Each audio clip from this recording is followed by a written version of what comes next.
Nós vamos convidar, neste momento, o expositor, engenheiro Luiz Alberto Nozaki Sugahara, coordenador-geral do PAC da Caixa.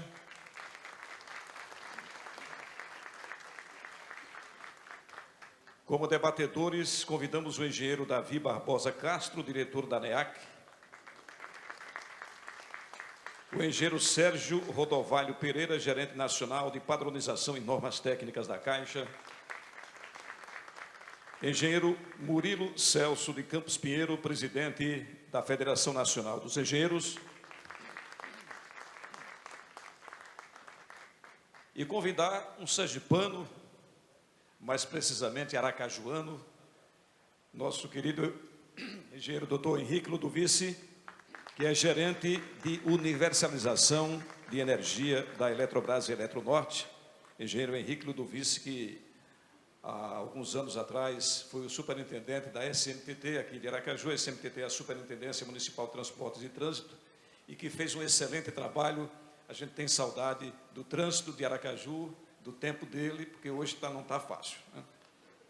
Então, senhoras e senhores, nós vamos passar a palavra nesse momento ao expositor. Ele tem 15 minutos, o engenheiro Luiz Alberto Nozaki Sugahara, que é coordenador-geral do PAC da Caixa Econômica Federal. Bom dia a todos. Então, iniciar aqui essa nossa fase dos trabalhos aqui com uma exposição.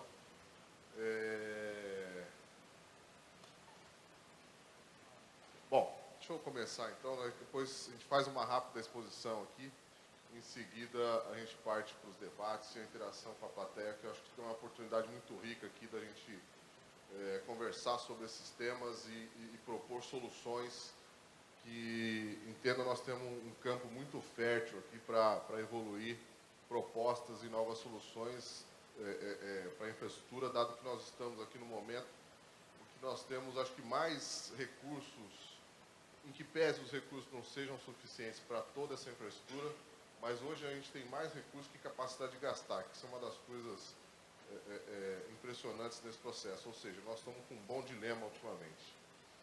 Então, queria voltar a nossa visão aqui primeiro para a atuação da Caixa nesse processo aí de desenvolvimento da infraestrutura e saneamento. Só para ter uma ideia, a Caixa, nesse primeiro semestre de 2014, já injetou 323 quase bilhões de reais, teve um crescimento de 52% em relação a 2013 no volume de contratações de obras de infraestrutura. Ou seja, nós temos uma grande disponibilidade de recursos, não significa que são todos os recursos necessários para todos os investimentos que o país precisa, mas é um volume significativo, acho que historicamente maior do que a gente já observou aí nos períodos recentes. E o desafio desse volume de recursos é fazer com que ele realmente se transforme numa obra que beneficie a população, beneficie o país como um todo.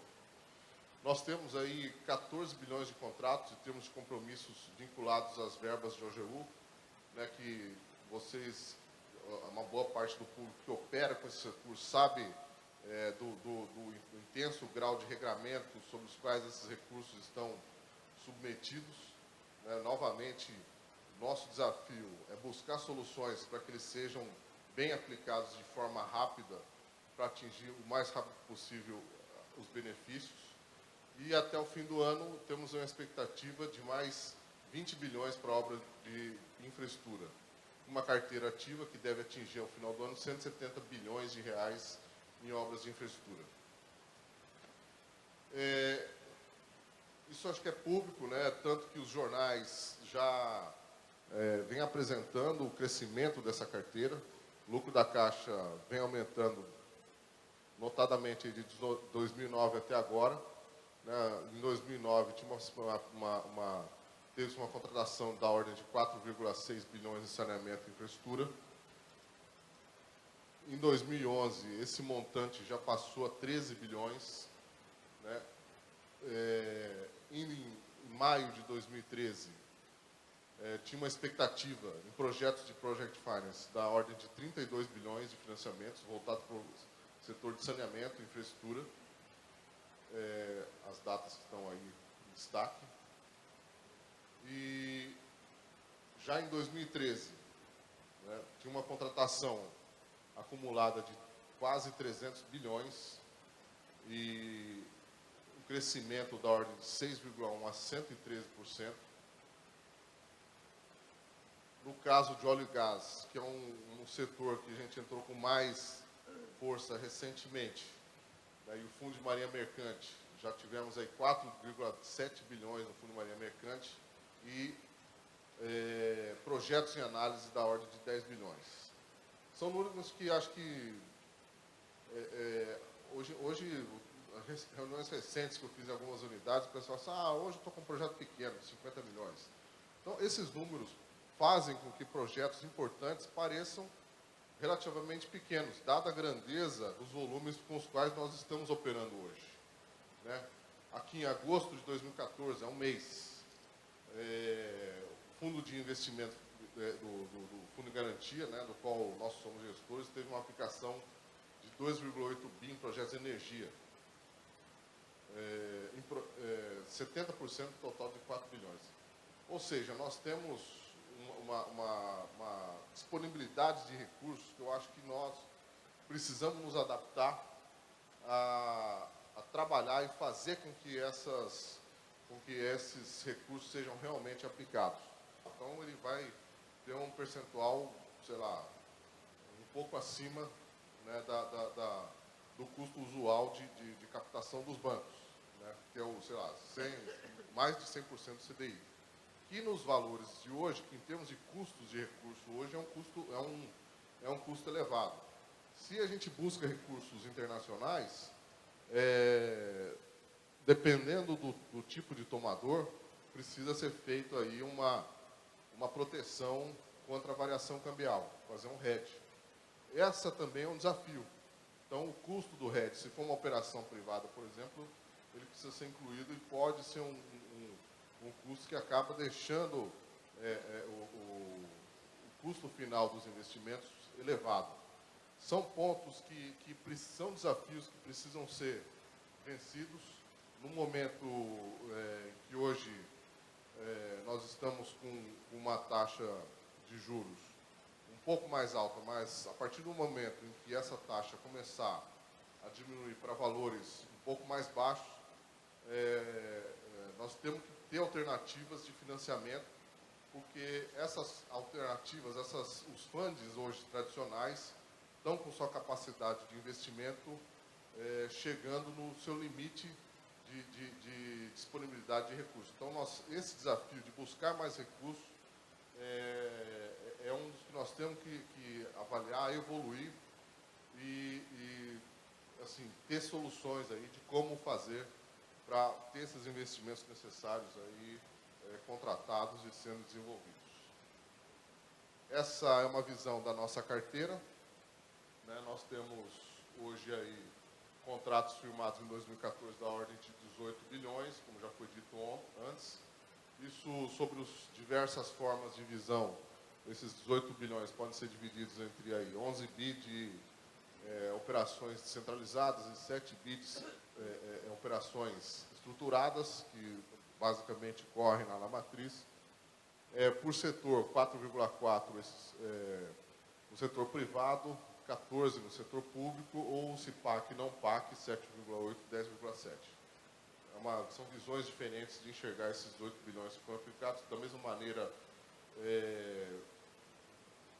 também a nossa carteira, né, a carteira ativa, fazendo essa mesma visão por tipo, né, se centralizada ou não, por tipo de setor, ou se PAC e não PAC, a gente pode fazer uma divisão da carteira atual da Caixa. Tem alguns desafios, como eu já adiantei.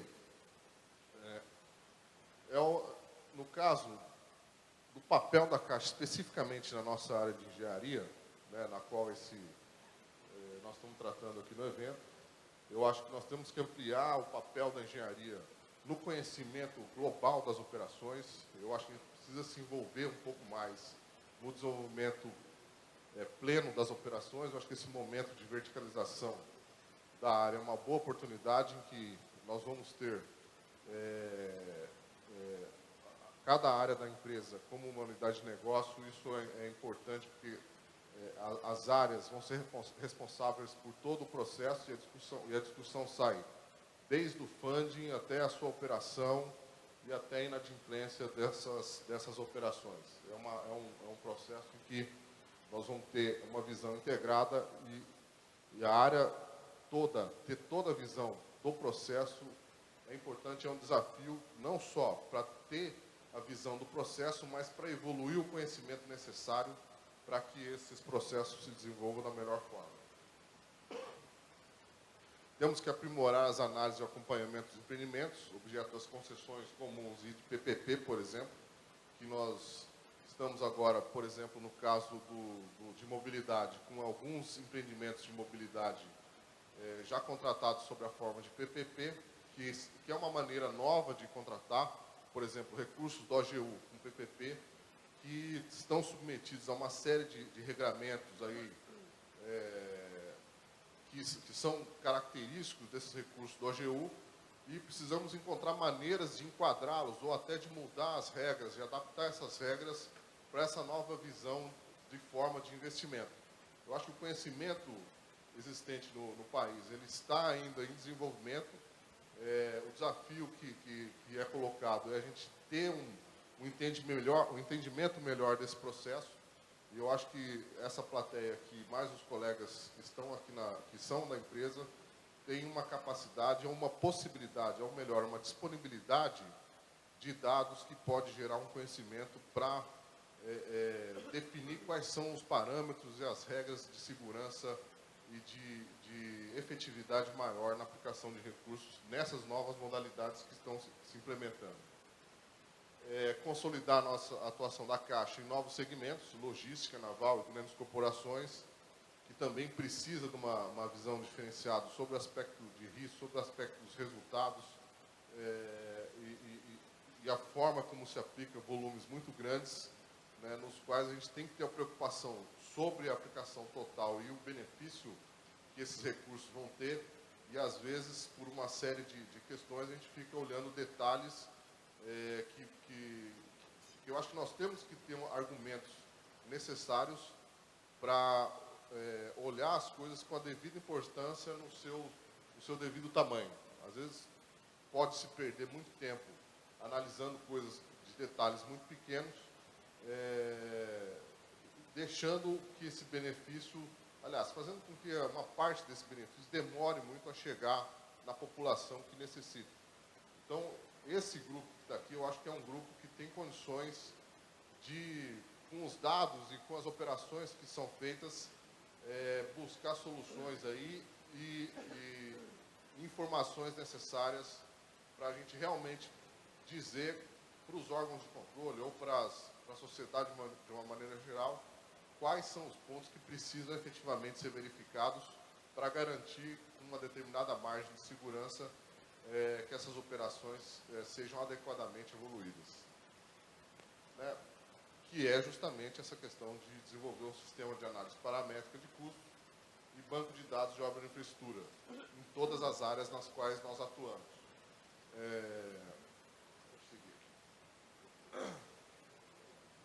Já disse isso, a questão da evolução da atuação da Caixa nas operações de repasse. Hoje, 80% do nosso trabalho, do nosso esforço, eu diria, ele é realizado naquelas operações até R$ 750 mil, nas operações menores, que representam aí coisa da ordem de 20% do volume de recursos. Então, nós temos um dispêndio de energia muito grande, energia dos profissionais, energia da empresa, dispendido num volume muito grande de operações, que corresponde a um volume de recursos pequeno, e um volume maior de operações e um número de empreendimentos menor, mas que correspondem a uma carteira maior, também com um dispêndio de energia nosso, de recursos humanos e de pessoas dedicadas ao trabalho menor. Eu acho que o desafio é fazer essa inversão. Como atuarmos de forma mais eficiente nos grandes projetos que vão trazer a maior parte dos benefícios, porque representam a maior parte dos investimentos, e deixar esse varejo, no qual corresponde a 80% desse nosso trabalho, de uma forma mais simples, mais eficiente, mais garantida a segurança. Esse é um dos desafios que a gente precisa evoluir e fazer uma coisa, esses 80%, que é vamos dizer assim, o varejo das nossas operações, de uma forma segura, mas não gastando tanto a nossa energia nesses processos, né? Então, ter parâmetros bem definidos, ter parâmetros que dê segurança para a nossa operação é um desafio. Eu acho que as informações e os dados com os quais, às vezes, nós dispersamente trabalhamos aí pelo Brasil, o desafio agora é a gente consolidar essas informações e gerar parâmetros capazes de termos uma condição de operação melhor, mais eficiente e ao menor custo da Caixa, e não só da Caixa, para a sociedade, acho, de uma maneira geral. E também de forma que nós seja possível que a gente trabalhe nesses projetos maiores com uma maior qualidade, uma maior efetividade também. Deixa eu ver se eu falei tudo aqui. Questão do OGU como fonte de recursos para a infraestrutura, em que pese esses projetos de PPP tenham uma participação privada relevante, mesmo assim, em função da capacidade de investimento de alguns estados, mesmo no estado de São Paulo, existem recursos do OGU dedicados a obras que foram contratadas como PPP.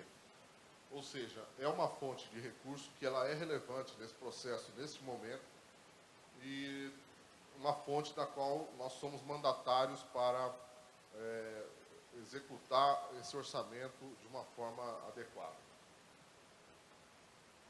Também já falei sobre a questão do foco de projetos relevantes, não é isso? Capacitando o quadro técnico, já falei sobre isso também. Mais uma vez, essa questão da análise de viabilidade econômico-financeira.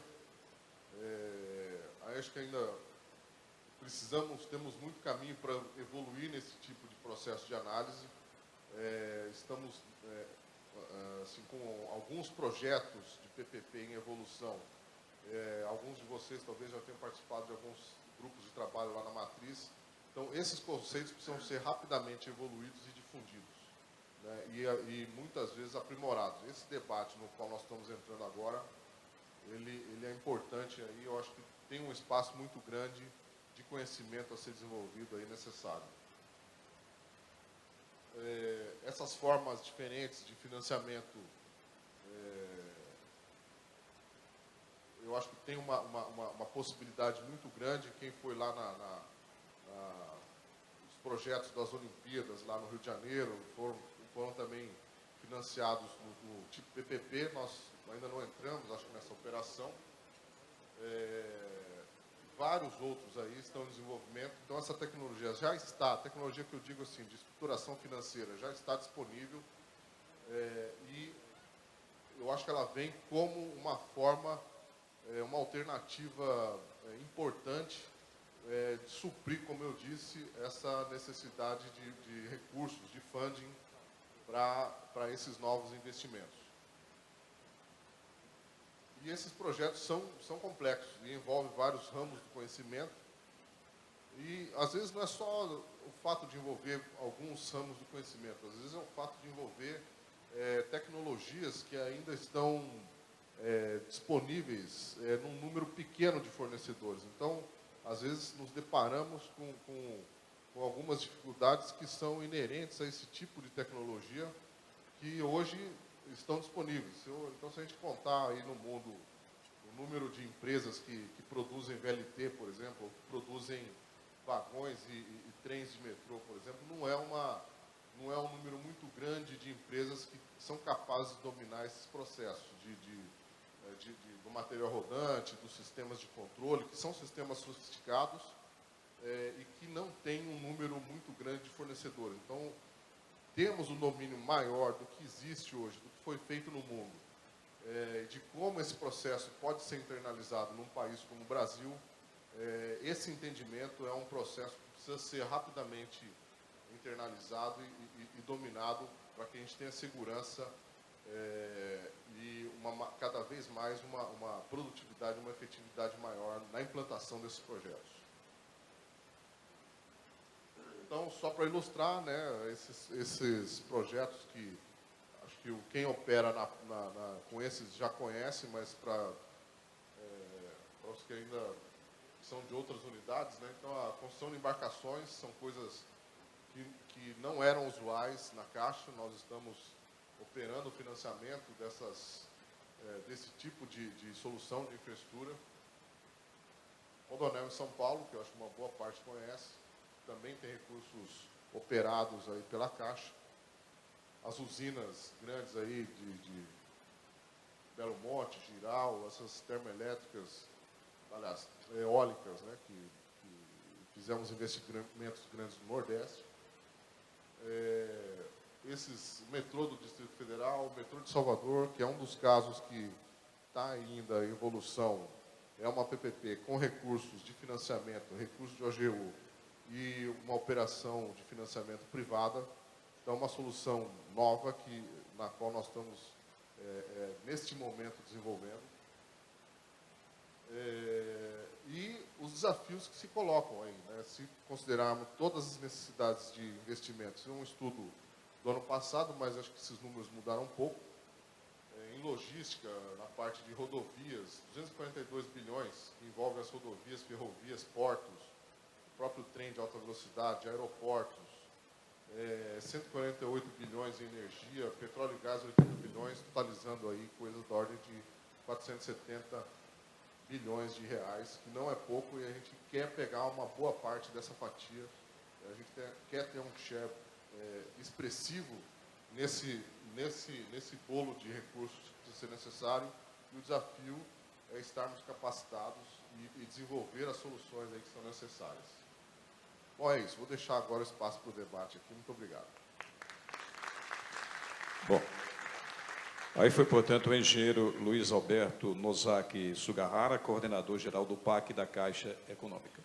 Olha, mais uma vez, avisando que vocês já podem formular as perguntas por escrito. As recepcionistas estão aí, as duas recepcionistas, de um lado e do outro, podem entregar para elas as perguntas. E agora vamos aos debates. Vamos começar, então, pelo engenheiro Murilo Celso de Campos Pinheiro. Depois teremos os demais, engenheiro Davi Barbosa, engenheiro Sérgio Rodovalho e o engenheiro Henrique Ludovici. Bom dia, meus amigos. Quero saudar aqui o Davi, diretor da ANEAC, saudar o Luiz, que representa aí, discute o PAC na Caixa Econômica, saudar o Sérgio, gerente-geral da Caixa Econômica, saudar aqui o Ludovici, companheiro da Eletronorte e ex-presidente do Confio. Prazer estar aqui com vocês. Quero, em nome do presidente Mário, saudar a todos os companheiros, dizer da nossa satisfação de estarmos aqui presentes.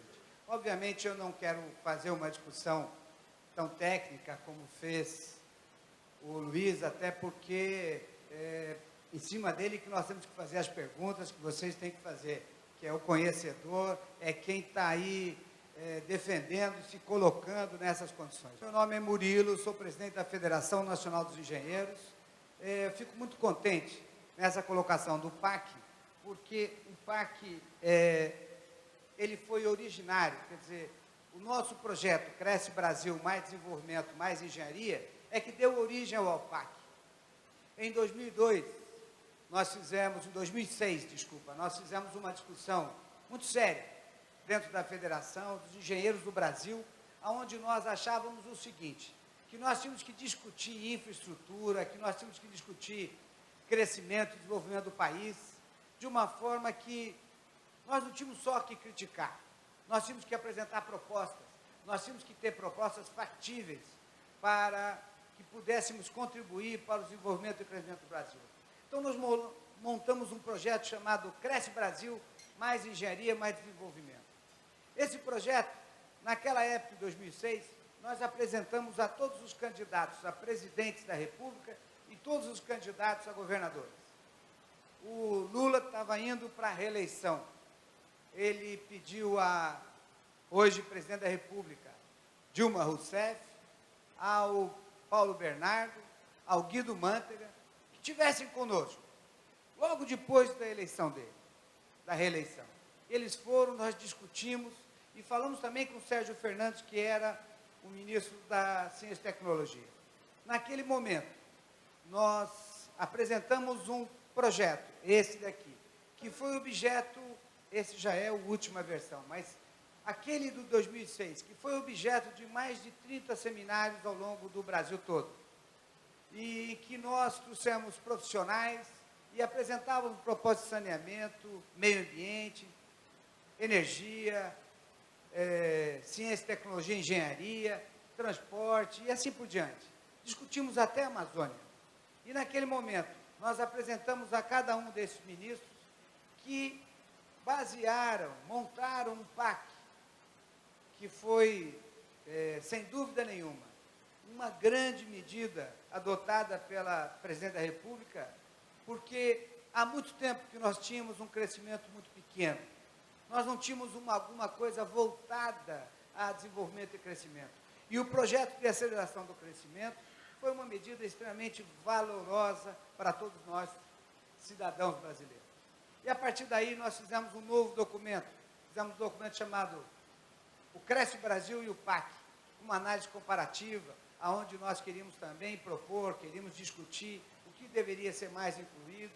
Por exemplo, naquele primeiro instante, o Sérgio Fernandes disse que não foi incluído a ciência e tecnologia, e nós fizemos também a proposta da ciência e tecnologia para ele. Hoje nós temos um Cresce Brasil que fala sobre novos desafios. Nós estamos também, esse ano, apresentando a todos os candidatos a presidentes e todos os candidatos a governador a nossa proposta para o desenvolvimento e crescimento. Acho que é de real importância que nós, engenheiros e profissionais da área tecnológica, façamos uma discussão dessa natureza, não só nas questões da Caixa Econômica, mas de uma forma geral no Brasil, para que a gente tenha a condição absoluta de contribuir para o desenvolvimento, de participar desse desenvolvimento e crescimento e acrescentar questões. Tivemos recentemente, até o Ludovico estava lá junto, na terça-feira nós tivemos com a presidenta Dilma, que nós falamos sobre banda larga.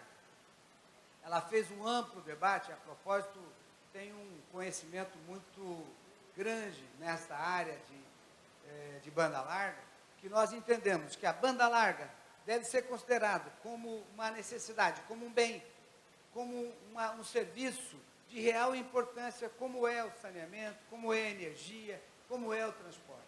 Acho que nós temos hoje a consciência dessa modalidade. E entendo também que essa questão da infraestrutura, do saneamento, deve ser aberto, discutido, fatiado para uma discussão bastante importante para todos nós, profissionais.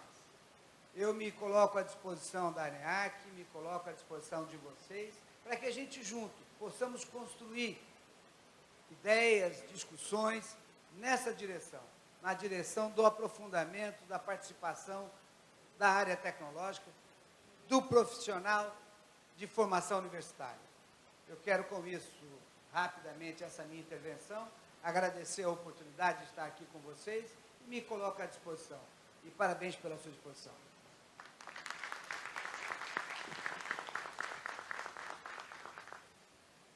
Bom, o próximo debatedor, nós podemos passar agora para o engenheiro Sérgio Rodovalho Pereira, gerente nacional de padronização e normas técnicas da Caixa. Olá, bom dia, pessoal.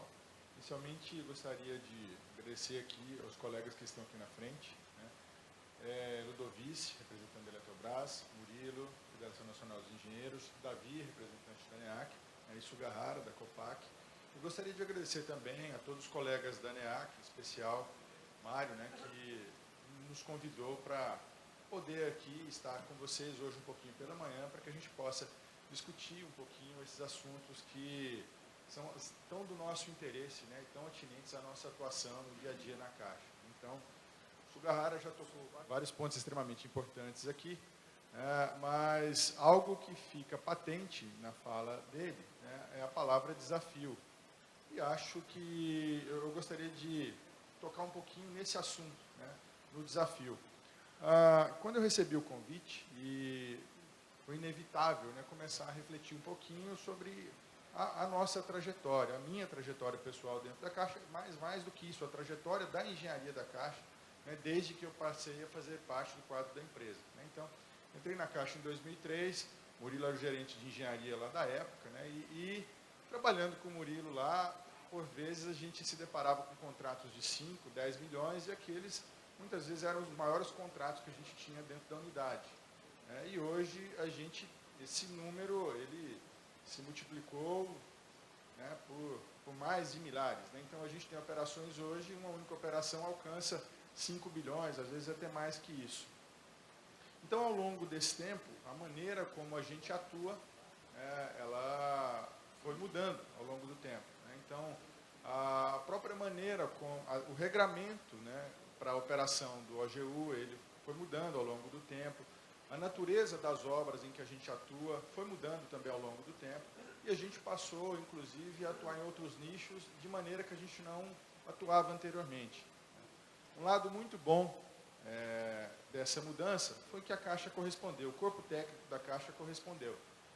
Então, é muito bom quando a gente vai em reuniões externas, e semana passada a gente participou de mais uma, eu e o Sugahara, inclusive, em que um representante do setor produtivo, sem que a gente o provocasse, né, falava sobre a competência do quadro técnico da Caixa, como esse quadro tem sido visto pelo mercado, né? Então, diga-se mercado tanto os representantes do setor privado, como também por aqueles representantes do setor público, né? Então, não dá para falar na nossa atuação, então, sem falar em desafio. Os números aqui anteriormente expostos, né, eles deixam bastante evidente o desafio que a gente tem à frente. E eu sou muito otimista com respeito ao desafio que está sendo colocado aí à nossa frente, porque o nosso quadro sempre tem correspondido. É óbvio, isso a gente em alguns momentos vai acertar, em outros momentos a gente vai precisar ajustar caminhos, mas é sempre caminhando, né, para avançar, para defrontar aí com novos horizontes, né, e com uma entrega sempre positiva, deixando bem evidente o papel da Caixa, né, e a contribuição que a gente tem para fazer nesse setor, inclusive porque se a gente não fizer, né, alguém vai ter que fazer. Eu espero que seja a gente e temos plenas condições de fazer isso, né. Então, eu não quero me delongar muito aqui na fala inicial, acho que a gente vai poder detalhar um pouco mais isso na troca, nas conversas que a gente vai fazer, inclusive nas respostas das perguntas que vão ser colocadas aí. Então, eu agradeço a todos pela oportunidade e daqui a pouquinho a gente volta a conversar. Obrigado. Passamos agora a palavra ao engenheiro sergipano, aracajuano, Henrique Ludovice, gerente de universalização de energia da Eletrobras e Eletronorte. Primeiramente, eu gostaria de agradecer o convite da ANEAC, ao Mário Viana, toda a sua diretoria, parabenizar a todos os engenheiros da Caixa aqui presentes neste evento, agradecer a presença e as citações do Murilo Pinheiro, nosso presidente da FNE, do Sérgio Rodovalho, do Sugahara, do todo Luiz, todos que estão aqui conosco. E registrar que é satisfatório para todos nós estarmos aqui hoje discutindo infraestrutura no Brasil. As novas gerações talvez não tenham alcançado as chamadas décadas perdidas, em 80 e 90, onde muito pouco se investiu no Brasil. Hoje nós temos investimentos de 1,750 bilhões de reais, parte desse graças ao trabalho da Caixa Econômica Federal, assim como também do BNDES, do Orçamento da União, mas a consciência da população nacional, da população brasileira, da necessidade de se investir em habitação, saneamento, energia, telecomunicações, produção agrícola, planejamento urbano, transporte, petroquímica, tantas áreas que efetivamente alavancam o desenvolvimento nacional, permitem uma elevação da qualidade de vida e faz com que o nosso país seja muito mais competitivo e em condições de responder às demandas e aos desafios do século XXI, internacionalmente, além de atender às demandas internas. Quando nós olhamos, literalmente, o papel de uma instituição como a Caixa Econômica, tem um papel relevantíssimo, não só como uma instituição pública, como o Banco do Brasil, como o BNDES, e importante que o país tem aonde recorrer para alavancar seu desenvolvimento em determinadas circunstâncias históricas. Claro que se nós olharmos um cenário internacional, óbvio, com as crises lá fora, que também se traduzem aqui dentro, em determinados momentos há determinadas dificuldades em se buscar recursos para fazer tudo aquilo que a nação brasileira precisa. E o povo brasileiro deu um exemplo muito claro, quando reclama mais, porque tem muita coisa ainda a ser feita e, efetivamente, há necessidade de que a engenharia traduza essa necessidade em termos de investimento. Quando se busca hoje, inclusive, outras formas de contratação, quando se usa, por exemplo, o setor elétrico, o setor energético brasileiro, que até 2002 gerava 80 mil megawatts, e hoje gera 126 mil megawatts, e está, neste momento, construindo usinas como aqui colocadas, como Belo Monte, concluindo Giral, Santo Antônio, mas tantas outras que os leilões da ANEEL permanentemente disponibilizam para todos. Mais ainda, estamos construindo redes de eletricidade de alta tensão, como 1.600 quilômetros de Tucuruí, Macapá até Manaus, integrando aquelas regiões, aquelas áreas, aqueles estados, literalmente ao Sistema Interligado Nacional. Estamos construindo 750 quilômetros de rede, de Manaus até Boa Vista, porque Boa Vista é atendida por usina térmica e uma linha de 69 kV que vem da Venezuela. 650 quilômetros de rede de Rio Branco até o extremo oeste do Brasil, lá em Cruzeiro do Sul. E 2.400 quilômetros lá de Giral e Santo Antônio, em Rondônia, até Araraquara, em São Paulo, em corrente contínua. Este investimento é que está permitindo que o país possa fazer trocas de energia quando uma região tem mais e outra tem menos chuvas, porque a nossa base do sistema é a hidroeletricidade. Mas, efetivamente, o país também buscou a energia solar, está cada vez mais buscando essa fonte, assim como também a energia eólica, além de se utilizar da energia térmica. Quando nós falamos das instituições públicas, falei BNDES, Caixa Econômica e, particularmente, Banco do Brasil, traduzo isso também da importância para o povo brasileiro da existência de uma Petrobras e de um grupo Eletrobras, porque nessas necessidades que historicamente se impõem, muitas vezes o capital privado não se interessa por determinados investimentos que são importantes para o país e o Estado brasileiro, via seu governo, tem essas instituições de funding, de financiamento, mas tem também aquelas que atuam na ponta, na geração de energia ou mesmo na produção de petróleo. E hoje, num momento como este, eleitoral, nós estamos assistindo muitos desses debates. Se não fossem essas instituições públicas, obviamente associadas ao capital privado, em muitos momentos, nós não teríamos dado saltos, eventualmente, no avanço brasileiro, já lá de trás, desde Getúlio Vargas. E a engenharia nacional tem uma capacidade de transformar a ciência em tecnologia, o conhecimento em produção, e efetivamente é nesse processo de transformação que se viabiliza o desenvolvimento e até a formação de uma classe média. Aqui eu vi claramente a indústria naval. Quem não se lembra que o Rio de Janeiro, até 2002, tinha 2.000 trabalhadores na indústria naval. O Rio de Janeiro, que ali na Baía de Guanabara, tinha em torno de 20 estaleiros, estava reduzido a 3 estaleiros e apenas 2.000 profissionais. Hoje tem 80 mil pessoas trabalhando no Rio de Janeiro, na Baía de Guanabara, produzindo para a Petrobras, produzindo o quê? Plataforma marítima, produzindo o que mais? Produzindo sondas, produzindo embarcações que estão permitindo a extração, inclusive, de uma riqueza fundamental que é o petróleo do pré-sal. E é preciso registrar que este pré-sal antigamente estava concedido a uma empresa de fora, que era a Chevron, que desceu a 4.000 metros de profundidade e não encontrou petróleo, desistiu da concessão e devolveu ao Brasil. E aí veio a engenharia brasileira, a Petrobras, e a 6, 7 mil metros de profundidade foi buscar aquilo que pode ser um importante recurso para a alavancagem do desenvolvimento desse país no século XXI. Mais ainda, quando se discutir efetivamente a questão dos juros no Brasil e, eventualmente, a dívida pública, nós vamos certamente ter sobras de recursos para gerar os investimentos que são necessários para a infraestrutura nacional. E é nisso que, efetivamente, nós temos que nos concentrar. O setor energético brasileiro hoje está fazendo tudo o que é possível para que nós não tenhamos a ausência, a carência de energia, que é fundamental para qualquer empreendimento em termos nacionais. Os investimentos que estão acontecendo hoje em rodovias, ferrovias, transposição do Rio São Francisco aqui para o Nordeste, 385 municípios do semiárido nordestino efetivamente vão receber água a partir dessa transposição. E são obras de engenharia, são obras de tecnologia, de conhecimento brasileiro, que muitas vezes não são de conhecimento público. Mas, efetivamente, eu quero aqui dizer o seguinte: nós que atuamos na área tecnológica, que atuamos na área de engenharia, dentro da Caixa Econômica, em qualquer outra instituição pública ou privada, temos uma responsabilidade cada vez maior de prover o país da infraestrutura necessária para as demandas e os desafios que se apresentam, porque o povo brasileiro certamente quer muito mais do que efetivamente hoje é disponibilizado. E não alcançará isso sem que haja recursos, sem que haja condições de financiamento, sem que haja instituições, empresas públicas e privadas que possam efetivamente assumir. A população brasileira segue crescendo e as demandas efetivamente são muitas. Por isso o Brasil ainda é um país que investe em carências muito mais do que em melhorias. Nós saímos de uma população em 1970 de 90 milhões em ação.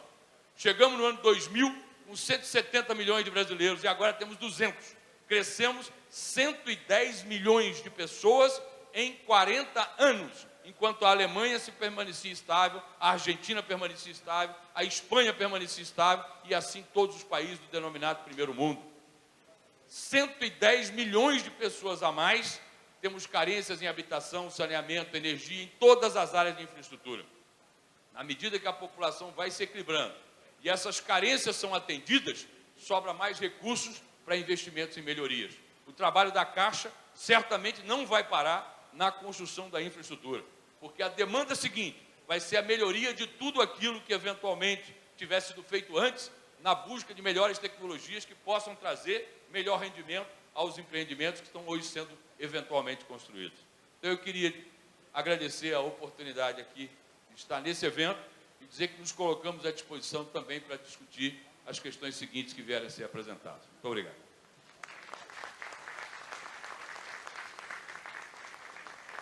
Com a palavra, o engenheiro Davi Barbosa Castro, diretor da ANEAC. Bom dia a todos. Nosso painel Infraestrutura e Saneamento, que foi brilhantemente apresentado por todos os nossos convidados, Sugarrara, o Sérgio Rodovalho, dois colegas nossos, engenheiros e associados, que brilhantemente eles estão à frente do processo atinente à infraestrutura pela empresa. Agradecer a presença do Murilo e do Ludovic, que trazem uma visão ampliada, que é importante para a gente, que a gente visualize como a infraestrutura e o saneamento ele está mudando o país e sendo mudado junto. E é muito nessa linha da mudança que vem ocorrendo, e é estranho, o Rodovalho foi numa linha muito próxima da minha, de como o país mudou muito nesses últimos 10 anos. E copiando um pouco do que o Ludovic falou, a gente teve a década de 80 e 90, a chamada década perdida, e eu me formei em 99, e era uma época que você estudando engenharia civil, você não tinha grandes perspectivas, porque o país, ele andava de lado quando não parado. Então, a partir de 2002, mais precisamente 2006, com o advento do PAC, houve uma mudança do método, da forma de a gente investir. Quem entrou na Caixa Econômica como eu em 2002, e é o caso do Rodovalho, a gente tinha contrato de 100 mil reais, era o dia a dia da empresa. E um contrato de 1 milhão era alguma coisa assim, muito grande, a gente sentava, formava-se até grupo para poder estudar aquilo. 1 milhão de reais hoje é um contrato que hoje, no setor que eu trabalho, a gente nem participa, porque ele é pequeno demais para fazer parte do nosso grupo. E é estranho como mudou-se a escala dos processos, mudou-se a escala dos projetos. E isso foi mudado sem mudar o método de acompanhá-los. E esse, para mim, é nosso maior desafio. Nós temos uma Lei 8.666, que foi implementada em 93, e foi implementada numa época que não se investia, não se trabalhava fortemente nisso, e não se percebeu o quanto ela dá amarras que atrapalham no processo. E minha visão, eu acho que de muitos de vocês, a obra mais cara que existe é uma obra que ou não acontece ou fica parada. Então, o nosso desafio hoje é nós contratarmos de modo efetivo, que garanta a segurança tanto do profissional que está envolvido com ela, mas também garanta, principalmente, o atendimento à população.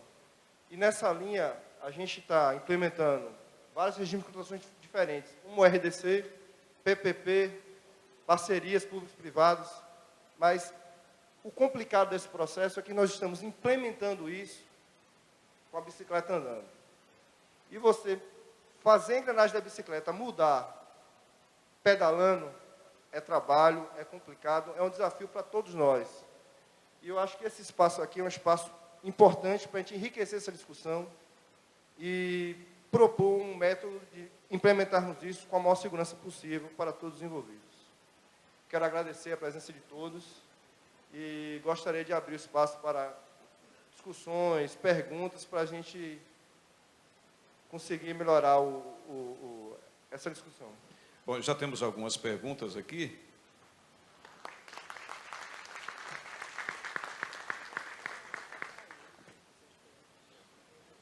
Alô, posso fazer uma intervenção rápida? Pois não, fica à vontade.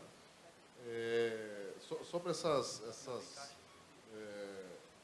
o que foi dito aqui pelo engenheiro Murilo, pelo engenheiro Ludovic, sobre essas questões de tecnologia, de fato, queria dar um destaque a isso, que nós precisamos realmente pensar em evoluir nas questões tecnológicas. E eu penso que tecnologia não é apenas tecnologia, por exemplo, de um avião, de um trem, ou de alguma coisa, de um celular novo. Eu acho que tem algumas tecnologias que precisam ser desenvolvidas, que tem uma discussão, principalmente aqui no Brasil, que a gente precisa adquirir, que é a tecnologia de aplicar recursos. Então, essa tecnologia é saber quais parâmetros são adequados, quais são as maneiras melhores de você fazer com que o recurso chegue da forma mais eficiente, de fazer com que a qualidade de um recurso ou de uma obra seja a melhor possível. Esse tipo de tecnologia que precisa ser rapidamente debatida e evoluída. Então, alguns conceitos, por exemplo, no caso das PPPs, se o processo de operação ele é deixado, o contratado vai operar uma obra que ele vai fazer, em tese, essa obra tende a ter uma qualidade melhor do que se um construtor apenas vai construir essa obra.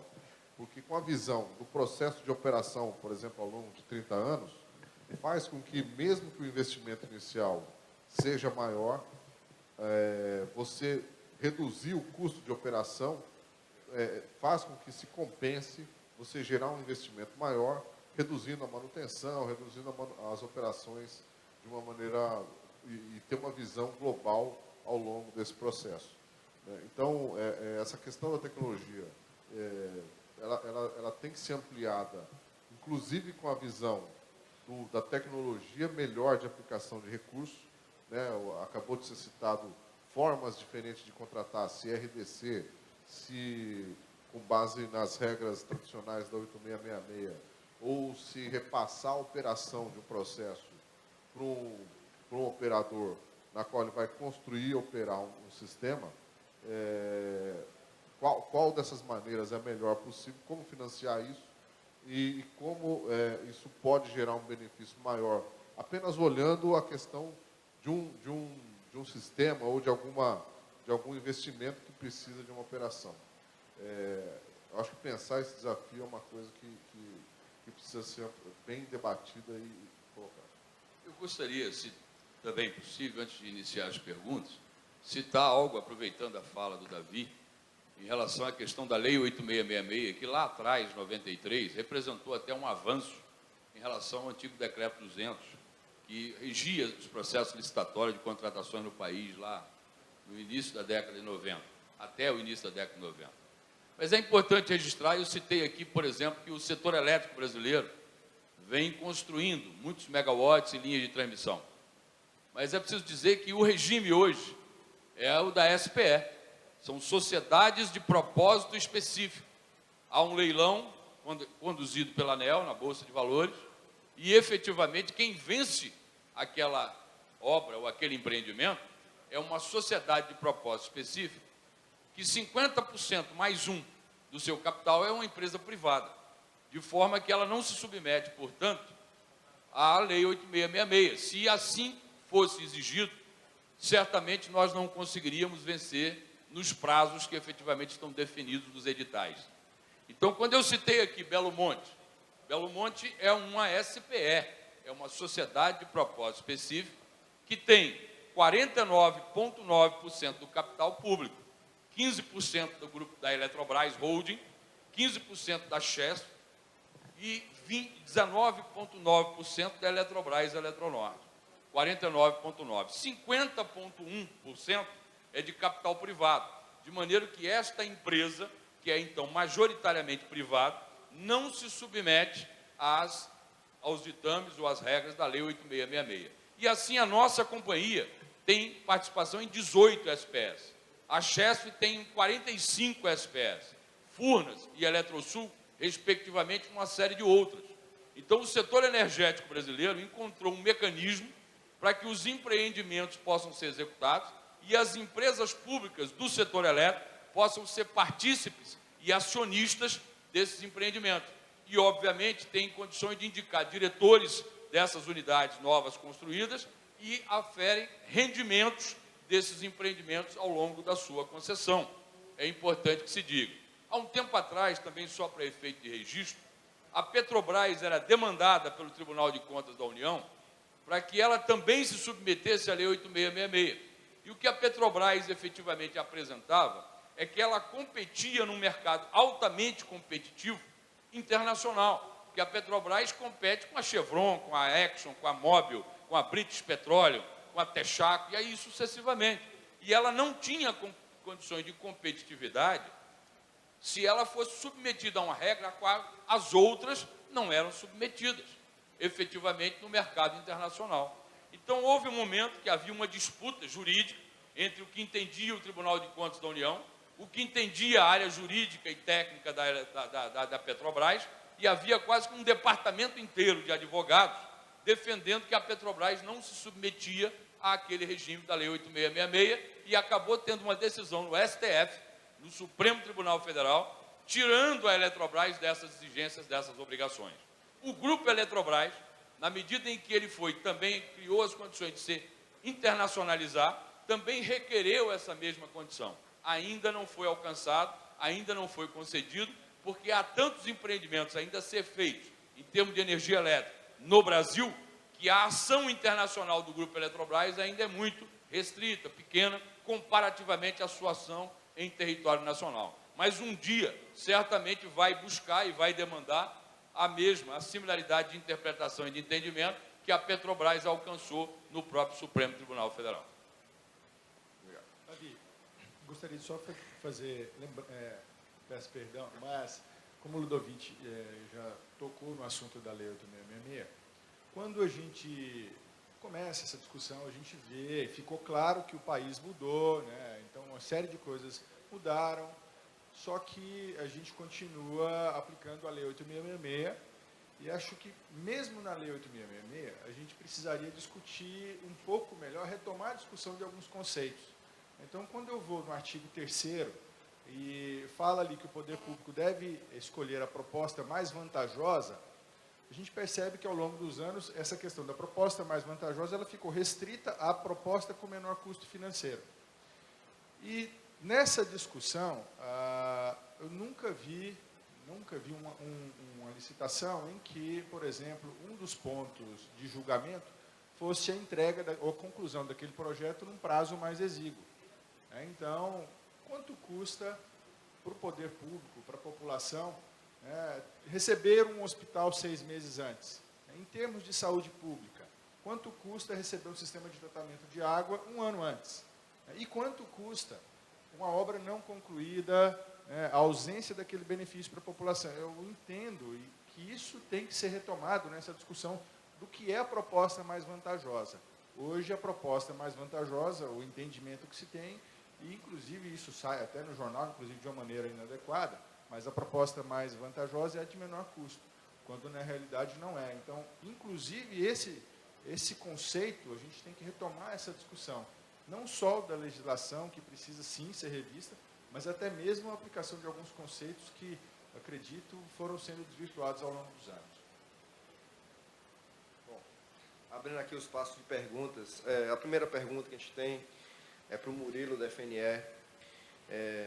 A FNE tem uma proposta para a revisão da Lei 8.066? Olha, sem dúvida, nós estamos trabalhando nisso. Eu acho que só com pressão, com você discutir essa questão. Nós temos hoje, representamos hoje o Brasil todo nessa discussão. Hoje, se vocês pensarem, pegarem o Sinaenco, que é um sindicato que discute projetos, se você pegar o Sinduscom, se você pegar as empresas de engenharia, se você pegar os engenheiros, todos eles têm uma dificuldade enorme na discussão da 8666, como foi bem abordado pelo Sérgio e aqui pelo Ludovici. Acho que nós temos que fazer e aproveitar o ano político, de votar bem, porque nós temos que cobrar, nós temos que discutir essa mudança da lei. Não é possível que nós tenhamos profissionais, tenhamos empresas que ganham um projeto, não executam a obra, ou deixam a obra parada, porque, como foi dito aqui, a obra mais cara é a obra parada, é aquela que não se realiza, é aquilo que a gente começa e não termina, e aí parte para outra. Eu acho que nós temos que estar cientes que essa discussão da 8666 é um dever de cada um de nós, de todos nós profissionais. Nós temos que estar fazendo pressão para que isso seja mudado, para que não possa ocorrer dessa forma. Lá atrás, quando nasceu essa 8666, era uma discussão de corrupção, de muitas outras questões que eram de real importância para o Brasil. Hoje, a importância maior é tecnologia. Sem dúvida nenhuma, nós não podemos deixar de lado o caso de nós combatermos corrupção, de nós combatermos uma coisa justa, séria, mas isso precisa ser muito bem discutido. Nós não podemos deixar que isso continue dessa forma. Hoje nós temos empresas que ganham e são de outros países, fazem o projeto lá fora, quando vem aqui não consegue executar, ou aquela que mergulha no preço, joga o preço lá embaixo, não tem a menor condição de executar. E nós todos, quando entramos e quando olhamos e sabemos que isso vai acontecer, talvez até as empresas sabem. Então, a discussão da 8666 é uma coisa muito grande na nossa categoria. Acho que a federação, juntamente com todas as nossas entidades, devem fazer essa pressão para que mude essa lei. E nós estamos trabalhando nesse sentido, sem dúvida. Foram muitas perguntas, eu vou fazer algumas perguntas em bloco para poder ver se a gente consegue contemplar a maior parte dos colegas, porque a discussão é rica. Primeiro, com relação a projetos. O atraso no uso dos recursos disponíveis para início e execução de obras traz enormes prejuízos à efetividade do desenvolvimento sustentável do Brasil. A iniciativa privada consegue realizar os projetos básicos e executivos com um prazo bem menor do que os entes públicos, prefeituras, companhias de saneamento. O que pode ser feito para viabilizar o menor prazo na obtenção dos projetos básicos e executivos para entes públicos? Como evitar as reservas de recursos de obras que iniciam em 12 ou 24 meses após a contratação? Nessa linha ainda. Como contratar com qualidade diante de prazos exíguos entre seleção e contratação, considerando a cultura de pouco investimento dos tomadores em planejamento, quadro técnico, etc. Proposta mais vantajosa pode ser analisada à luz de análise de investimento? Um grupo de perguntas para ver se a gente enriquece mais as respostas. Se me permite, eu queria até continuar o que o Murilo aqui colocou, muito importante. O Brasil viveu uma ditadura e, obviamente, nós tivemos um governo civil a partir de 1985. Em 88, nós tivemos uma nova Constituição brasileira. Era natural que, efetivamente, uma nova legislação surgisse ordinária, que, obviamente, refletisse um momento, um processo de redemocratização do país. E bem falou o Murilo, quando lembrou que, naquele tempo, a busca constante era de se evitar desvios de recursos, que normalmente acontecem, ou pelo menos é mais difícil se ter notícias, quando se vive num regime que não seja democrático.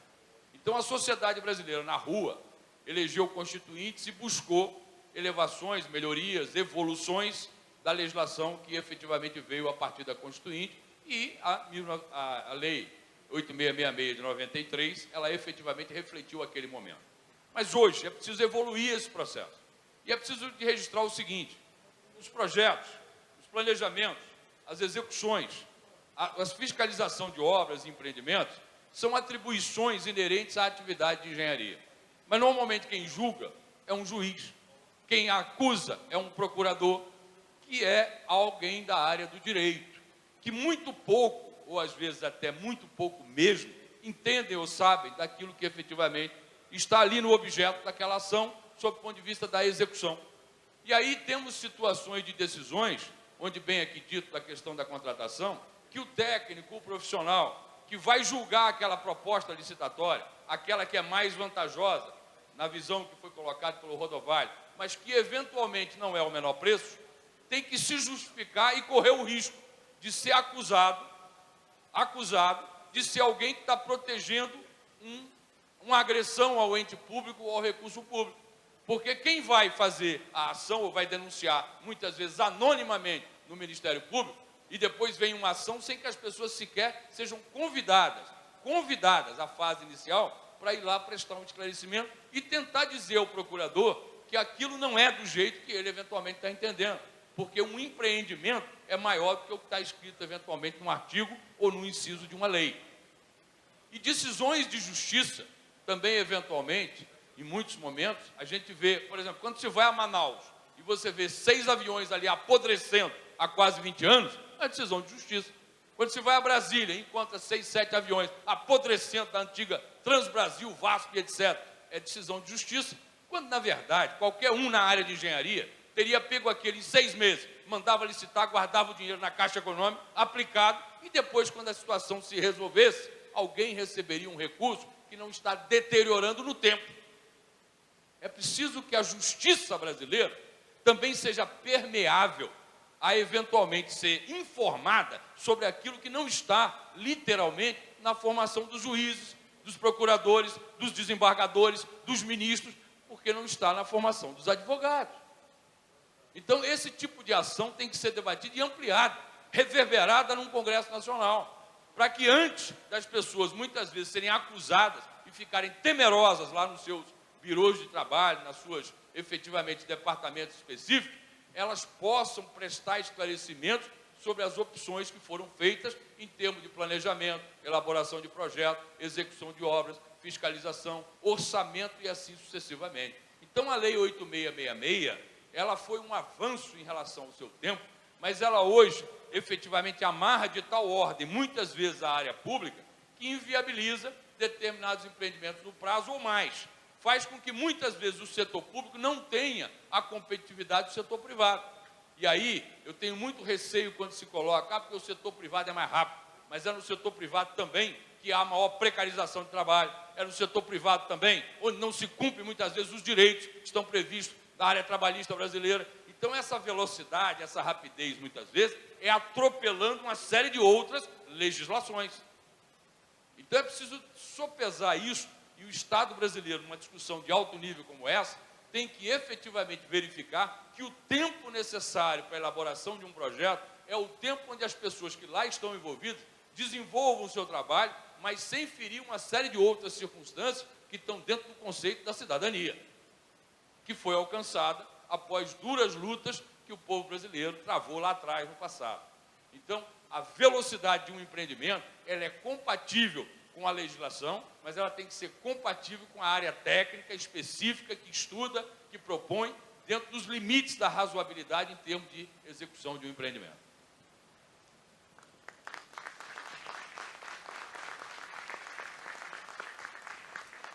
Eu queria completar essa intervenção, porque eu acho que algumas das respostas já foram citadas. O caso da Eletrobras, nas constituições de SPE, em que você tem uma participação do Estado num percentual elevado, mesmo assim minoritário, e com essa solução de ter um percentual ligeiramente superior a 50% nessa SPE, por exemplo,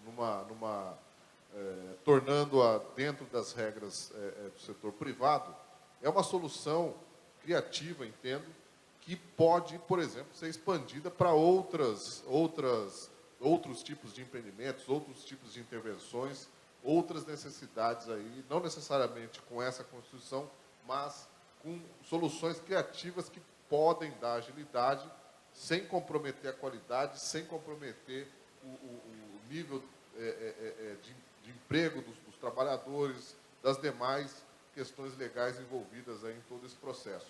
A Caixa mesmo é uma entidade, é um banco que compete no mercado. E hoje nós somos o terceiro maior banco do país.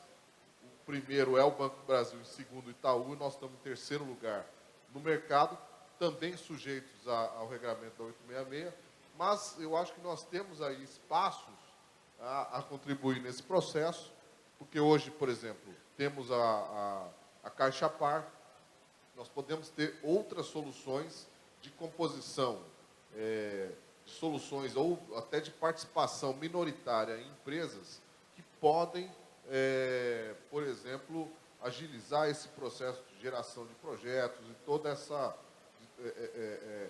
essa rede de conhecimentos, de peças que são necessárias na constituição de um projeto de empreendimento ou de uma solução aí que a sociedade precisa. Essa criatividade precisa ser desenvolvida e precisa ser aplicada na construção dessas soluções que são viáveis, são possíveis, legalmente estão aí à disposição da nossa aplicação. Tem todo um processo que pode ser desenvolvido e diminuir o nosso trabalho, aumentar a efetividade da utilização desses recursos com qualidade e com maior rapidez. Eu acho que existe um espaço muito grande de pensarmos algumas coisas, por exemplo, na área de habitação, existiu aí o correspondente caixa para poder aumentar a efetividade da geração, da originação dos créditos. Por que não pensar uma solução semelhante na área de governo? Que a gente pode aumentar essa efetividade da geração e dos processos, desenvolvimento desses processos, trazendo um maior controle para alguma entidade privada sobre a gestão, sobre o regramento, sobre a gestão da Caixa e trazer isso com mais velocidade aí para as operações que são necessárias. São ideias que estão sendo discutidas, que podem ser implementadas e que a gente precisa de contribuições, depende de vocês, para levar essas ideias adiante. E volto a dizer, é importante destacar o papel que a nossa empresa tem no processo de desenvolvimento do país, né? Ou nessa tecnologia, não só em tecnologia, mas também de entender como é que funciona esse processo. Hoje nós temos necessidade de investimento em mobilidade, por exemplo, muito grandes. E eu acho que o conhecimento sobre as soluções de mobilidade precisa ser melhor disseminado, precisa ser evoluído. Então, se hoje nós compramos muita tecnologia de fora, por que não internalizar? Por que nós não estarmos mais próximos desse processo de desenvolvimento e de conhecimento dessas tecnologias? Porque, por exemplo, o papel de uma instituição como a nossa, ela é importante e foi vista pelo mercado como, por exemplo, na atuação, num período recente, na diminuição dos juros. Então, a gente conheceu o processo do custo do capital, conhecer o processo do crédito, saber como está a inadimplência, saber como está o mercado, foi possível que o governo, por meio, usando a Caixa, o Banco do Brasil, usando empresas públicas com conhecimento do mercado e com sabendo como é que esse mercado atua, foi possível, por exemplo, reduzir taxas de juros a um nível competitivo, com rentabilidade, nós mantendo e aumentando o lucro da Caixa, aumentando a nossa base de clientes. Paralelamente a isso, se nós também tivermos o conhecimento dessas soluções, por exemplo, de mobilidade ou de outros tipos de soluções que são necessárias para o país, sabemos como isso opera, como isso funciona, como isso pode ser operado, tendo uma clara noção dos custos e das melhores maneiras de implementação, com certeza a gente vai ter um papel fundamental aí no desenvolvimento, na boa aplicação dos recursos. Isso é tecnologia. Esse conhecimento é tecnologia, é uma tecnologia que a gente pode evoluir rapidamente e, mais do que querer, é uma coisa necessária. Eu gostaria de trazer alguns elementos também sobre o ponto projeto. Davi, na fala inicial dele, lembrou sobre o período que a gente passou nos anos 80 e 90. Eu também me formei nos anos 90. E a gente sabe, quem viveu esse período, a gente sofreu um desmonte da engenharia nacional. Então, na década de 60, 70, a gente tinha grandes empresas de projeto e sabia-se, tinha-se uma certeza muito maior da importância de se investir em bons projetos. Com esse desmonte, então, uma das primeiras áreas a sofrer esse impacto foi a própria área produtiva, do segmento de projetos. Leva-se um tempo para que isso seja reconstruído. E acho que esse período de desmonte também trouxe outro problema, que eu acho que foi o fato de, muita gente deixou de fazer engenharia no país, e a gente perdeu algum espaço também na discussão de questões relevantes. Então, citando um exemplo, no caso de Belo Monte, alguns anos atrás, quando estava naquela discussão ainda de como deveria ser feito, como deveria ser o projeto, você ligava a TV, de repente, qualquer pessoa tinha se transformado em especialista no segmento de energia. E quão raro era você ver alguém que de fato conhecesse do assunto, emitindo ali a sua opinião. Então, de repente, qualquer um foi alçado à condição de especialista daquele tema. Então, acho que a gente tem um papel que aí, inclusive, ele ultrapassa só nós que estamos aqui, que ele é da engenharia nacional, de reocupar esse papel de protagonismo que a gente teve. Eu acho que muito tem sido feito, mas acho que a gente tem ainda um caminho a ser traçado nessa direção. Voltando especificamente ainda ao caso dos projetos. A Caixa ela tem um papel, ela tem uma influência, inclusive conversando com o Ministério Gestor, com o próprio governo, e isso a gente exerceu esse papel já em alguns momentos nos últimos anos. Então, a gente tem iniciativas do governo federal, tem linhas de investimento para desenvolvimento de projetos. Acho que esse é um ponto que já foi trabalhado. A gente tem ainda um gargalo, que é quem recebe, de fato, o projeto, muitas vezes ainda não tem essa qualificação ou entende aquilo que está recebendo. Então, esse é um outro ponto que a gente vem discutindo, e isso vem sendo também trabalhado com o governo federal. Acho que a gente tem uma alternativa mais recente agora, que é com a RDC, a contratação integrada, o projeto passa a fazer parte do escopo da contratação. Acho que nas nossas lidas diárias, com representantes do poder público, acho que a gente pode também apresentar os benefícios dessa alternativa e, por que não, incentivar que ela seja mais usada, testada, até para servir de contraponto ao modelo que hoje é empregado. A segunda pergunta, que falava sobre EVTE, sobre os estudos para a seleção da proposta mais vantajosa, dos estudos do custo, da não existência do empreendimento, eu acho que aí a gente tem que adotar algo semelhante do que já é feito no setor privado. Então, qualquer estudo de viabilidade de contratação de um shopping, de um supermercado, faz parte ali, inclusive, do contrato, tem uma cláusula que diz qual vai ser a multa de quantos dias se aquela obra não foi entregue. Por quê? Porque um dia a mais é faturamento, é resultado. Então, é claro que isso entra como um critério importante na seleção da proposta mais vantajosa. Eu acho que uma situação similar deve ser adotada no setor público. É óbvio, isso traz, de novo, um desafio, que é como quantificar o custo da não existência de uma obra. Mas acho que a gente tem todos os elementos. Eu estou falando não só os engenheiros da Caixa, mas os engenheiros, acho que têm competência e capacidade para desenvolver esses estudos, acho que a gente tem que recorrer a eles cada vez mais. Agora, alterando o subtema seria órgãos de controle. São 3 perguntas, vou fazer em blocos também. Como evoluir na manifestação dos processos de repasse ao AGU, se as resoluções dos órgãos de controle, inclusive definindo o papel da Caixa Econômica nas análises de empreendimento, tornam nossas atividades cada vez mais complexas?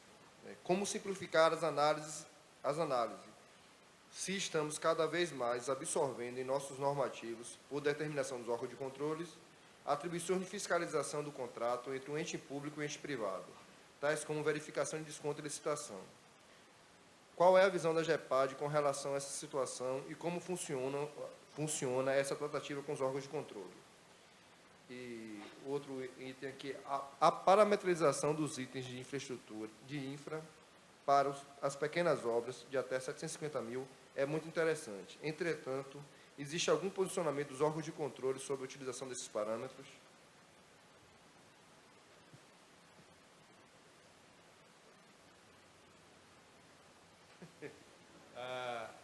Vamos lá. Primeiro, com respeito ao órgão de controle, né? Então, muitas vezes, as determinações que vêm dos acórdãos, elas surgem de alguma lacuna que a lei não estabeleceu. Então, um trabalho vem sendo feito pela GEPAD, pela SUT, pela COPAC, né, de conversar com representantes do governo federal sobre a necessidade de se definir melhor algumas dessas lacunas. Então, esse é um trabalho que a gente vem fazendo sobre a necessidade de revisão da norma, então, assim, a própria portaria 507, né, que foi um avanço, isso surge dentro da Caixa. Alguns elementos, infelizmente, eles se desvirtuam ao longo do processo de se estabelecer uma nova norma, um novo marco legal, né? Mas a Caixa vem trabalhando nesse sentido, sempre mostrando aqueles pontos em que ela entende que aquilo deve ser melhorado. Com respeito à divergência, então, entre esse discurso e por que em alguns momentos o que chega lá no manual normativo é bem diferente disso. A gente tem uma outra questão, que é o órgão de controle também. Isso se torna patente quando a gente acompanha uma série de acórdãos sucessivos que saem sobre os mais variados temas. Ele acredita, inclusive, no papel e na atuação da Caixa. Então, por isso, inclusive, muitas vezes se quer apregoar à Caixa um papel que não é dela. Então, esse é um esforço e uma luta, de fato, constante. Agora, muitas vezes, um ponto que eu gostaria de destacar, tem muitas exigências que vêm da Caixa, que vêm de um órgão de controle, que aquilo não chega nem a conhecimento dos senhores, né, de vocês. Por quê? Porque a gente tem um trabalho que é feito antes, que é constante, também é permanente, de sempre tentar refutar, de tentar contrapor, de contra-argumentar, né, por que aquilo não deve ser feito. Então, uma série de propostas e medidas, né, que se buscou trazer para o normativo, elas não vieram porque a gente conseguiu contrapor, a gente conseguiu frear aquilo. Então, a gente tem 2 mecanismos para trabalhar com isso, né? Um é esse, do enfrentamento diário, do recurso, da contra-argumentação que a gente faz com o órgão de controle.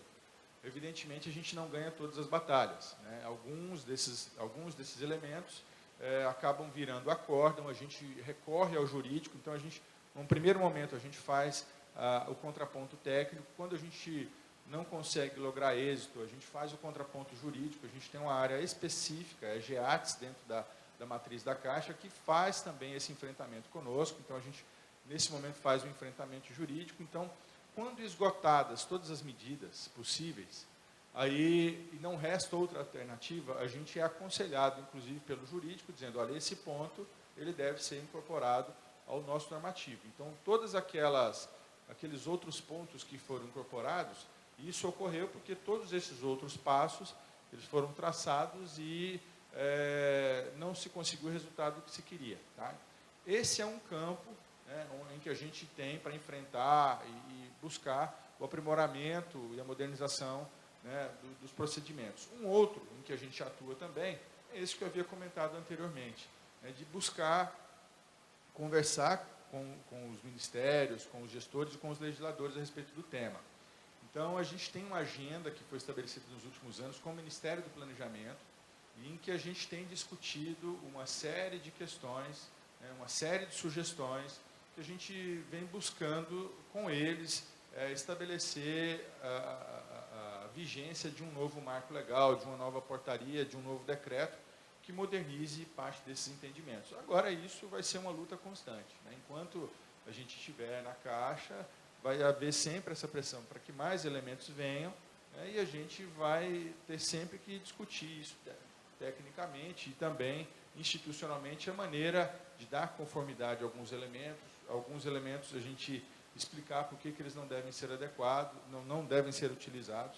Mas esse é um trabalho permanente e é uma luta que a gente vai ter que fazer aí por muito tempo, né? Mas a gente enfrenta nessas duas frentes que eu acabei de relatar. Queria fazer também algumas observações, porque além de toda a legislação existente, aprovada no Congresso Nacional Brasileiro, nós temos que também nos submeter aos órgãos de controle. Aí vamos nos submeter também, quer dizer, os empreendimentos, as interpretações e as jurisprudências do Tribunal de Contas da União, eventualmente aos questionamentos da CGU, Controladoria Geral da União. Se estamos aqui num estado como esse, ao Tribunal de Contas de Sergipe, e assim sucessivamente em qualquer estado com seu respectivo Tribunal de Contas. Então, é preciso também que a engenharia recupere a sua capacidade de influência, recupere a sua capacidade de intervenção, e aí a Federação Nacional dos Engenheiros, a nossa FICENGE, o Conselho Federal de Engenharia e Arquitetura, Agronomia, perdão, efetivamente tem que estar articulados às nossas instituições federais para fazer a demonstração e a sensibilização para os estamentos efetivamente definidos na organização pública brasileira de como efetivamente a engenharia pensa a respeito desses empreendimentos. Por que isso é importante? Eu falei há pouco da interpretação de um procurador, da interpretação de um juiz, ou qualquer escala que eventualmente seja, primeira instância, segunda, terceira, até ministro. Mas, efetivamente, isso também se dá no órgão de controle. Muitos daqueles colegas, quando é um engenheiro que eventualmente está lá, um agrônomo, ou mesmo um arquiteto, tem uma formação específica e passou num concurso, num órgão de controle. Mas nem sempre aquele que está lá como um analista, ele é da área específica e conhece, muitas vezes, os fundamentos da atividade profissional. Então, é preciso deixar claro o seguinte: o órgão de controle, ele tem o objetivo concreto de fazer com que aquele empreendimento aconteça da melhor forma possível, com o menor custo possível, no menor prazo possível, mas ele tem que, antes de tudo, viabilizar que o empreendimento aconteça. Essa premissa tem que ser o trabalho do Estado brasileiro. A Caixa Econômica viabiliza os recursos para que o empreendimento aconteça. A área, seja a Petrobras, seja a Eletrobras, seja uma licitação da ANEEL ou de qualquer agência, viabiliza aquela priorização daquele empreendimento, daquele investimento, e cria um normativo legal para que aquilo aconteça. Vem o órgão de controle e fiscaliza para que aquilo se viabilize da melhor forma possível, mas desde que parta do princípio que o empreendimento tem que existir, tem que ser concluído, etc. Se alguma falha ou qualquer outra situação aconteça no caminho, que se puna, ou que se avalie, que se puna depois, mas não impeça o empreendimento de se viabilizar.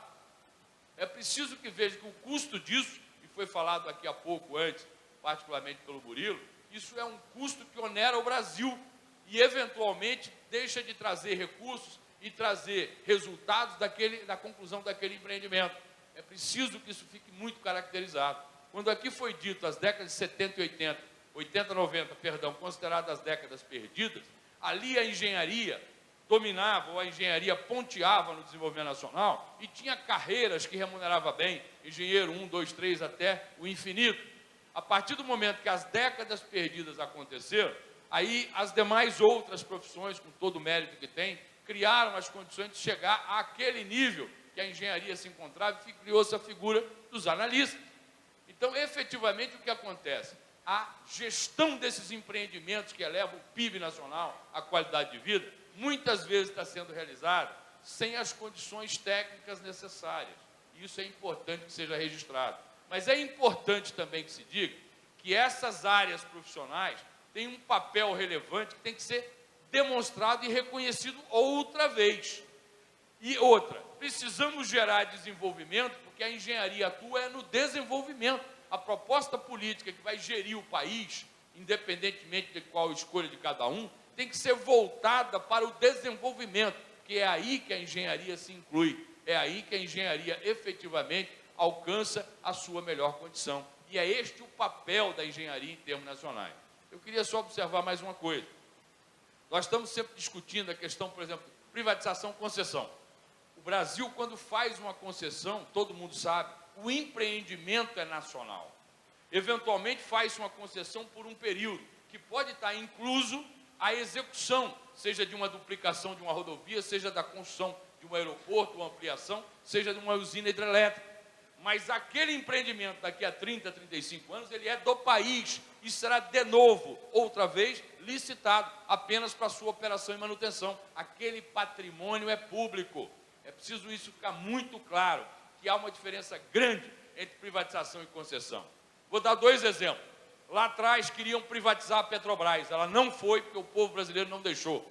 Ela valia, até 2002, 15 bilhões de dólares. Hoje ela vale 110 bilhões de dólares. Vamos para Vale do Rio Doce, foi privatizada por 3. Muitos diziam à época que ela valia 12, mas vamos dizer, hoje ela vale 200. Veja, de quem é a valorização da Petrobras de 15 até 110? É do povo brasileiro. E de quem é a valorização da Vale, vamos admitir, do 3 ou do 12 até 200? Não é do povo brasileiro. Eu prefiro a valorização, teoricamente, percentualmente menor que a Petrobras teve, mas o pertencimento dela à nação brasileira. Porque, efetivamente, o resultado disso é aplicado no país. Então, essas coisas precisam ficar muito claras em regimes, inclusive, porque quando se discute licitação, muitas vezes se diz que a área pública tem dificuldade. Eu prefiro um financiamento da Caixa Econômica, do Banco do Brasil, do BNDES, que demore um pouco mais de tempo, mas que o país tenha essas instituições fortalecidas, do que um financiamento de qualquer outro banco, vou evitar dizer nomes, mas que não são públicos, mesmo que eles digam que são mais rápidos, mais eficientes, mais eficazes, ou coisa que o valha. Porque na hora que o Brasil precisa da Caixa, do Banco do Brasil e do BNDES, ela vai lá até o extremo do Acre, ao extremo oeste, ela vai até aonde eventualmente não dá lucro, mas é país e precisa ser desenvolvido. É preciso sopesar esses conceitos em fóruns importantes como esses. Outra coisa que eu queria aqui rapidamente colocar. Vou dar um exemplo de Jirau e Santo Antônio, que apareceu aqui. Ali apareceu só Jirau, acho que não sei se a Caixa está em Santo Antônio, lá em Rondônia. Primeiro foi feita uma licitação, venceu uma grande construtora. Quando foi feita a outra do Rio Madeira, venceu uma segunda grande construtora com sua SPE. Eram, na verdade, SPEs distintas. Mas, quem se lembra, houve uma mudança da alocação do empreendimento daquela usina hidrelétrica, 10 quilômetros abaixo, numa outra situação lá de Rio. E houve um impasse, porque a construtora que imaginava que ia vencer, a SPE que imaginava que ia vencer, dizia que aquilo não estava previsto e houve um embate. Houve um embate que ia para o tribunal, ia para a justiça, e aquele empreendimento, que gera mais de 3 mil megawatts, ia ficar paralisado num escaninho qualquer da justiça brasileira. E aí o que aconteceu? O Estado brasileiro, via seu governo naquela época, o próprio presidente Lula, mandou chamar as construtoras e disse o seguinte, mandou o ministro dizer, ou eles têm 30 dias para entrar no entendimento, eu passo essa concessão para o Grupo Eletrobras e ela vai ser executada. Porque o povo brasileiro precisa desses 3 mil megas de energia daqui a 5 anos, porque a matriz energética demanda isso. Porque o Brasil tinha um Grupo Eletrobras. Em 30 dias eles se entenderam, retiraram as queixas na licitação por causa da mudança de eixo e o processo aconteceu. Isso não é dito ao povo brasileiro. Belo Monte, o orçamento de Belo Monte, quando o Estado brasileiro fez, era 19,5 bi. As construtoras grandes disseram que era 30. Só entramos se for por 30. O Estado calculou 19,5. Nós entendemos que é 30. E as construtoras grandes disseram que não participariam do leilão. Perfeitamente. O Grupo Eletrobras foi chamado, foi criado essa SPE que eu citei, Norte Energia, com 49,9% do capital público, 50,1%, normalmente é 51,49%, mas nessa era preciso aumentar um pouco mais, por isso foi 49,9, no limite da legislação, e aí criou-se uma SPE, que está tocando Belo Monte, que já tem mais de 50% das obras concluídas, e está em plena execução. O Estado brasileiro tinha a quem recorrer, quando ele tem o Banco do Brasil, tem a Caixa, tem o BNDES, quando ele tem uma Petrobras, um grupo Eletrobras. Uma coisa é fazer uma concessão de uma rodovia por 30 anos, a outra é entregar o DENIT. Uma coisa é fazer uma concessão de uma hidrelétrica por 30 anos, a outra é não ter o grupo Eletrobras. Uma coisa é fazer, eventualmente, uma licitação de um leilão de um posto de petróleo, onde se permita a participação de várias empresas. A outra é não ter a Petrobras. Defender a área estratégica, defender a inteligência nacional, é defender um projeto de país, de nação soberana. Nem todo mundo defende essa mesma política, essa mesma proposta. Então é preciso dizer claramente, a Caixa Econômica tem que ter uma área de engenharia valorizada, uma carreira valorizada, porque é aí que os empreendimentos se viabilizam. O que eu digo para a Caixa Econômica, digo para todas essas demais, e digo o seguinte, isso não é uma defesa corporativa de engenharia, não. Isso é uma questão de viabilidade de um projeto de país. Defender a capacidade de uma nação, transformar ciência em tecnologia, conhecimento em produto, em produção, é você defender a viabilidade de um projeto de nação. Porque, efetivamente, os países que não têm essas estruturas, hoje sofrem a beça. Eu dou um exemplo, a Argentina. Privatizou tudo no governo Menem. Para quê? Para falsear uma paridade do dólar com o austral naquela época. Foi vendendo tudo, até a empresa YPF de petróleo. Hoje não tem de onde tirar os recursos, não tem uma área pública que possa responder a certas demandas. Aí eu pergunto, e aqueles que pregavam isso para o Brasil, onde eles estão? Cadê eles agora para dizer que aquilo que pregavam para cá era certo lá? Eles não aparecem. Agora a pergunta que não quer calar, eles falam a mando de quem? Será que é de interesse nacional mesmo? Desculpe a franqueza. Será que é de interesse nacional mesmo quando eles manifestam essas opiniões de que tudo tem que ser privatizado? Deixo para todo mundo refletir. Obrigado.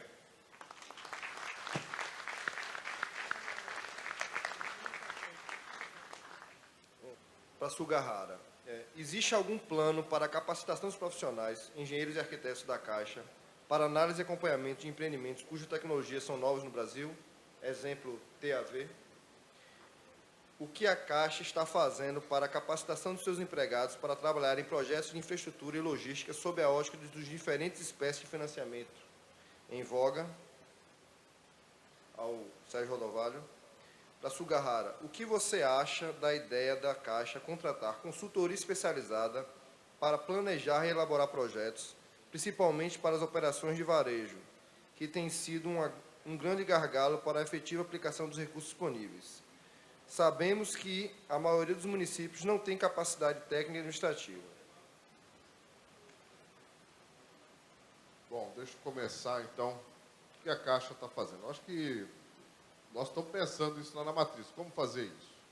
Tem uma boa parte desse conhecimento, como eu já disse, principalmente nesses itens de mobilidade, em que você tem poucos players mundiais.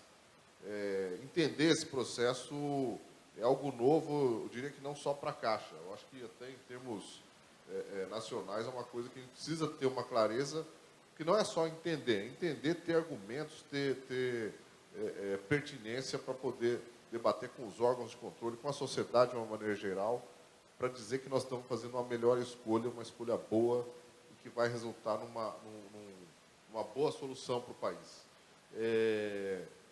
Isso envolve toda essa discussão que nós estamos tendo agora, quando se fala dos órgãos de controle, quando se fala de como melhorar os nossos processos, como aliviar os nossos manuais. Eu acho que isso é uma das coisas que foi dita aqui, de entender o processo como um todo, pensando de forma como engenheiro. Na verdade é o seguinte, o que a gente precisa colocar mais variáveis nessa equação. Você tem uma equação do que é o melhor resultado, você tem que colocar mais variáveis. A variável do não fazer, quanto custa não fazer, é uma variável que precisa entrar e ser equacionada e colocar na conta. Colocar na conta do que é o melhor. E entender essa equação é uma coisa que está sendo debatida com muita intensidade lá na matriz. E como capacitar vocês, como capacitar o quadro técnico, acho que é um desafio que está sendo pensado e precisa ser... Está em gestação, vamos dizer assim, e precisa da colaboração, inclusive de colegas que às vezes têm um conhecimento e que às vezes a gente está um pouco mais distante, mas quem tiver contribuições reais está convidado a participar lá na matriz desses debates e evoluir essas questões. Eu acho que, primeiro, temos que ter uma ideia consolidada sobre como evoluir isso e, em seguida, rapidamente disseminar esse conhecimento. Sobre contratar empresas ou alguma consultoria para as prefeituras, para os órgãos, para as entidades menos organizadas, eu acho que é uma solução que ela está meio que madura para ser concretizada, porque ela sempre vem sendo discutida em como fazer, como implementar. Eu acho que é uma solução que é necessária, talvez não de uma forma perene por um longo tempo, mas é uma solução que em uma ou outra discussão sempre aparece como algo que precisa ser implementado. Ora, se é um tipo de solução que várias pessoas acabam chegando nessa mesma conclusão, é porque merece ser desenvolvida e merece ser pensada como algo a ser implementado. Nós até estamos com essa, como eu disse, a questão do correspondente caixa, que na habitação já é uma realidade.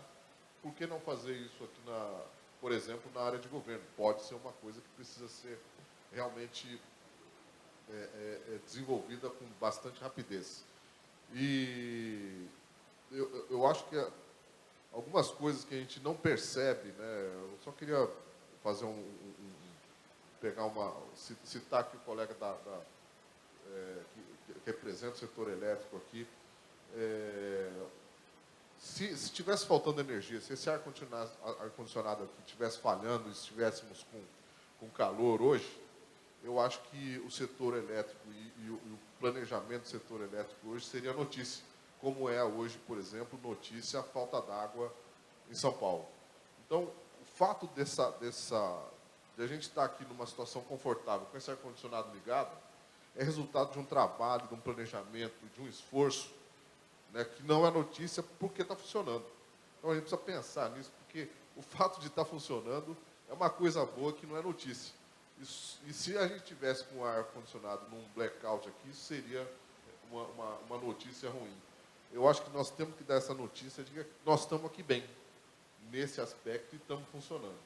Então, eu só queria dar um parênteses sobre essa questão, que existem soluções de planejamento, existem soluções que estão sendo bem implementadas, que nós precisamos pegar esses exemplos e dar continuidade a isso. Falando sobre capacitação, em especial quando a gente fala dos grandes projetos de infraestrutura. Como é que a gente vem trabalhando com esse tema? Sempre que a gente se depara com uma nova matriz, uma nova linha, né, de financiamento, a gente faz uma análise. A primeira pergunta é: nós temos dentro do quadro empregados capacitados para atuar nesse segmento? E é quando a gente manda para vocês aquele questionamento, né? Um tempo atrás a gente mandou, inclusive, sobre mineração. Acho que foi a última relação de questionamento que a gente mandou. Então, o primeiro passo que a gente faz é: quem são os profissionais dentro do nosso quadro que já tenham alguma experiência nesse segmento? Depois de mapeado isso, a gente busca montar grupos especializados. E aí é quando a gente busca, então, a qualificação externa. Então, citando exemplos, nos últimos 3 anos, alguns dos senhores aqui talvez tenham participado já, a gente formou um grupo de capacitação em energia. Agora, inclusive, em outubro, vai ter uma segunda rodada em que novos colegas vão participar também dessa formação.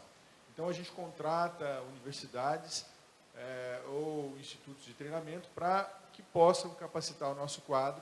Alguns empregados, né, nesses temas. A gente fez isso com o segmento de energia, a gente fez também com o segmento de rodovias e com o segmento de ferrovias e embarcações. Então, essas 4 áreas temáticas, a gente teve grupos que passaram por essa capacitação.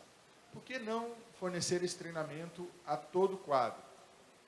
Primeiro, porque esses empreendimentos também eles não vão acontecer em profusão no país, pelo menos neste momento. Né? Então, por uma questão, inclusive, de melhor aplicação de recursos. A gente mapeia aquelas regiões em que esses empreendimentos devem acontecer, seleciona empregados que estejam naquela abrangência geográfica e a gente, então, os convida para participar desse treinamento.